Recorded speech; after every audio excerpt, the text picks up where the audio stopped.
ہم دونوں ایک ہی محلے میں رہنے والے تھے، ایک ہی مدرسے میں کئی سال تک پڑھتے رہے۔ مجھے وہ بہت اچھی لگتی تھی۔ میں نے کئی بار اسے اظہار کرنے کی کوشش کی اور آخر ایک دن میں نے اسے اپنی محبت کا اظہار کر ہی دیا۔ وہ بہت خوش ہوئی اور اس نے بھی ہاں میں اظہار کر دیا۔ کچھ وقت بعد ہم دونوں نے وہ مدرسہ چھوڑ دیا۔ اس کے گھر کی چھت اور میرے گھر کی چھت میں صرف 2 گھروں کی چھت کا فاصلہ تھا۔ ہم روز ایک دوسرے کو چھت پر دیکھتے۔ بہت اچھا وقت تھا وہ۔ کاش وہ وقت کبھی نہ گزرتا۔ ایک دن وہ چھت پر نہ آئی اور پھر کئی دنوں تک میں اس کے انتظار میں رہا، لیکن وہ نہ آئی۔ میں نے بہت سوچا کہ کیسے اس سے رابطہ کروں۔ آخر ہوا کیا ہے اسے؟ خیر، اس سارے کشمکش میں مجھے پتہ چلا کہ اس کی ایک چچی بھی ہے، وہ اس کے ساتھ ہی رہتی ہے۔ میں نے کہیں سے اس کی چچی کا نمبر نکلوایا، ان سے بات کی۔ وہ بڑے اچھے اخلاق کی تھی، ان سے اچھی گپ شپ ہوئی اور ہم دونوں میں کافی دوستانہ ہو گیا۔ ایک دن میں نے اس کی چچی کو سب بتا دیا اور ان سے مدد مانگی کہ پلیز میرے بات کروائیں اس سے۔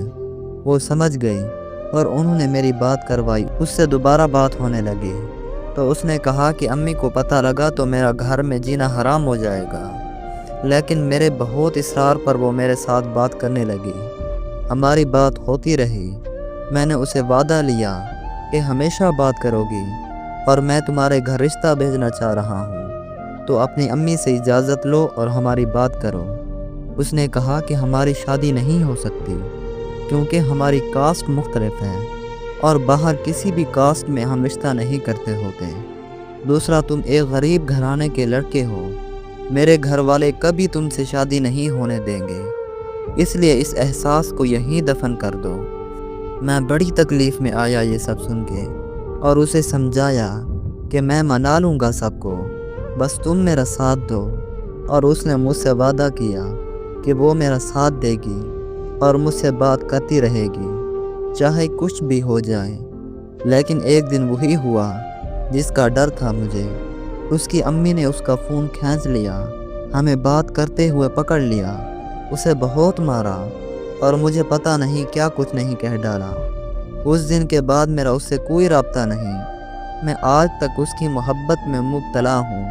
کاش ہمارے ہاں یہ کاسٹ، فرقہ، امیری غریبی کو نہ دیکھا جاتا۔